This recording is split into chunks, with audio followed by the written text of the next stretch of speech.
जय माता दी दोस्तों। मैं राकेश कुमार एक बार फिर से आपका स्वागत करता हूं।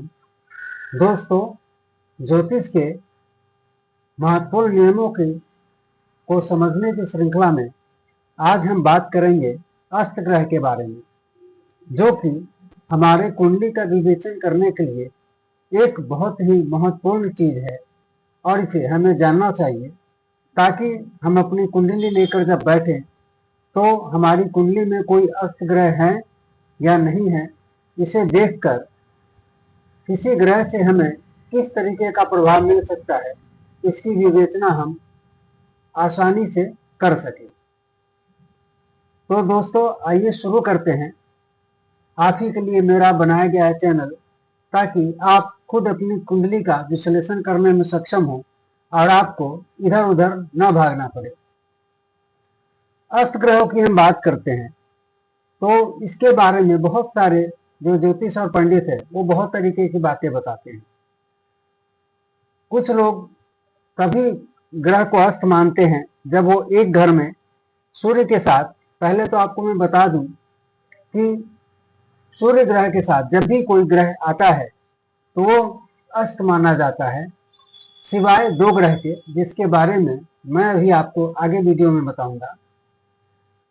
पर जो शास्त्रों में लिखा गया है, जो महर्षि पराशर ने हमें ज्योतिषीय ज्ञान के देकर यह बताया है अस्त ग्रहों के बारे में, मैं आपके साथ वही चर्चा करने जा रहा हूं। यह जरूरी नहीं है कि ग्रह हमेशा सूर्य ग्रह के साथ, अगर कोई ग्रह एक ही घर में एक ही राशि में बैठे तभी वह अस्त माना जाएगा, ऐसा बिल्कुल नहीं है।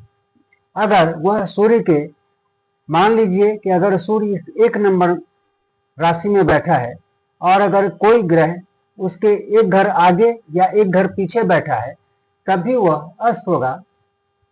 पर इसके लिए हमें उस ग्रह का अंश बल या डिग्री वाइज उसकी कैपेबिलिटी देखनी होगी कि वह अंश बल से क्या उस कंडीशन को फॉलो कर रहा है जिसमें कि हम ग्रह को अस्त मानते हैं।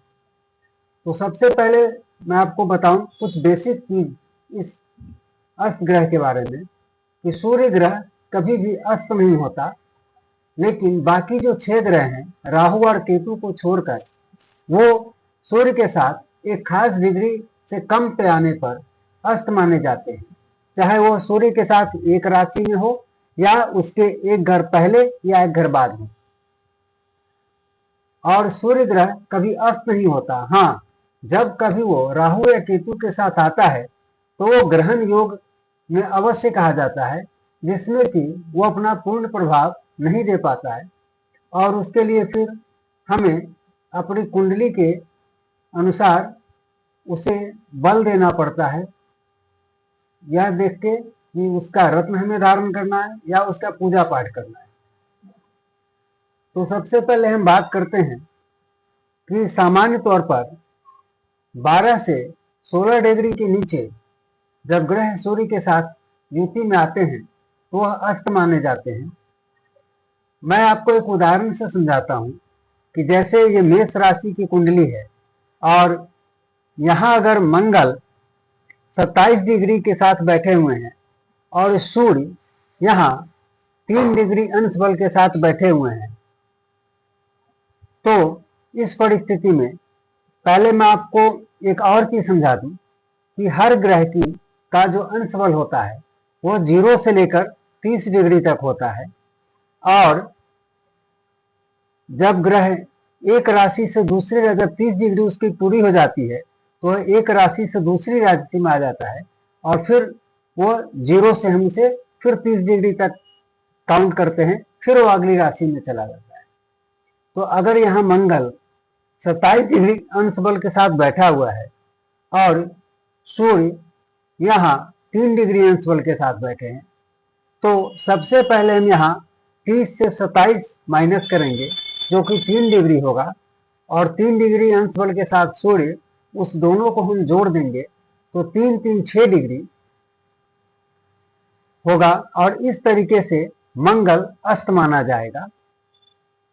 अगर सूर्य और मंगल एक साथ भी बैठे होंगे फिर भी हमारे देखने का तरीका यही होगा कि 27 डिग्री के साथ मंगल और 3 डिग्री के साथ सूर्य हैं, तो पहले हम 27 से को 30 से माइनस करके जो 3 डिग्री आया उसे फिर सूर्य के डिग्री में जोड़ेंगे, और जब वह 7 मंगल के केस में 7 डिग्री से कम आने पर वह अस्त माना जाता है। अभी आपको वीडियो में आगे में कि कौन से ग्रह कितने डिग्री से कम सूर्य के साथ आने पर अस्त माने जाते हैं बताऊंगा, जिससे कि आप आसानी से अपनी कुंडली में अस्त ग्रहों को देखकर जान सकेंगे। पर दोस्तों, अस्त ग्रह का मतलब ये नहीं होता कि वह ग्रह अशुभ हो गया। इसका सिर्फ एक यह मतलब होता है कि उस ग्रह को जितना फल देना चाहिए उतना नहीं दे पाता। वो मुश्किल से 5 या 10% तक ही अपना शुभ या अशुभ फल दे पाते हैं। ऐसा मैंने इसलिए कहा कि अगर वो आपका कुंडली का मारक ग्रह है तो फिर उसे हम आपकी कुंडली के लिए शुभ मानेंगे, क्योंकि उसकी मारकता लगभग समाप्त हो जाएगी। इसलिए कहा जाता है कि अगर आपके कुंडली का मारक ग्रह अस्त हो जाए तो यह आपके लिए बहुत शुभ है, क्योंकि वह अपना मारक प्रभाव नहीं दे पाएगा। मैं आप लोगों को एक चीज और बताना चाहूंगा कि कुंडली में हमेशा ग्रहों का अंश बल बहुत ही महत्वपूर्ण भूमिका निभाता है, जिसके बारे में मैंने अपने वीडियो में बताता भी है, जिसका लिंक मैं अपने आई बटन में दे देता हूं। आप कृपया उसे जाकर जरूर देखिए, क्योंकि एक ही घर में उपस्थित ग्रह का परिणाम, उसका फल अंश बल के कारण बिल्कुल ही बदल जाता है। जब आप इस अंश बल से संबंधित वीडियो को देखेंगे तो आपको स्पष्ट हो जाएगा। तो दोस्तों, हम बात कर रहे हैं अष्ट ग्रह की, कि सूर्य के साथ जो 6 ग्रह हैं राहु और केतु को छोड़कर जब आते हैं एक राशि में, या उसके एक राशि आगे या एक राशि पीछे, तो वो अस्त माने जाते हैं। और उस स्थिति में हम उनका रत्न पहनकर उस ग्रह को बल प्रदान करते हैं, ताकि रत्न पहनने से 24 घंटे उस ग्रह की किरणें हमें बल प्रदान करती हैं। उससे संबंधित रंगों के कपड़े हम अधिक से अधिक पहनते हैं। उससे ग्रह से संबंधित खाने को हम खाते हैं, ताकि उस ग्रह के जो किरणों की कमी हमारे शरीर में है उसे पूरी करके हम उसका लाभ उठा सकें। तो ये तो बात हो गई। मैं इसको एक और उदाहरण से आपको समझाता हूं कि मान लीजिए कि सूर्य इस चौथे राशि में 27 डिग्री के साथ बैठे हुए हैं और बुध इस 5वें घर में 2 डिग्री के साथ बैठे हैं। तो फिर यहां ये 27 से 2, 30 से 27, 3 और 2, 5 डिग्री, ये भी फिर बुध यहाँ कम डिग्री में आने की वजह से अस्त माना जाएगा। अब मैं आपको ये बताऊं कि कौन सा ग्रह कितने डिग्री से कम आने पर अस्त माना जाता है। कृपया आप इसे ध्यान से सुन लें और नोट कर लें। चंद्रमा जब 12 डिग्री से कम पर आता है तो उसे अस्त माना जाता है। उसी तरीके से मंगल देवता जब सूर्य ग्रह के साथ 7 डिग्री से कम पर आते हैं तो वह अस्त माने जाते हैं। बुध ग्रह 13 डिग्री से कम पर आने पर अस्त माना जाता है, और बृहस्पति या गुरु ग्रह 11 डिग्री से सूर्य के साथ कम आने पर अस्त माने जाते हैं। शुक्र 9 डिग्री और शनि ग्रह 15 डिग्री से कम आने पर अस्त माने जाते हैं। इसमें मैं आपको एक चीज फिर से बताना चाहूंगा कि अगर एक घर में होने के बाद भी सूर्य के साथ किसी भी ग्रह का अंश बल का अंतर अगर कम नहीं हो जितना होना चाहिए, तो वो उसके सूर्य के साथ होने के बाद एक राशि में भी वह अस्त नहीं माना जाएगा। और राहु और केतु कभी अस्त नहीं होते हैं, क्योंकि वो अंधेरे के कारक हैं। हाँ, वो सूर्य के साथ आने पर सूर्य को ग्रहण दोष जरूर लगता है, और उस स्थिति में सूर्य ग्रह अपना पूरा प्रभाव नहीं दे पाते हैं।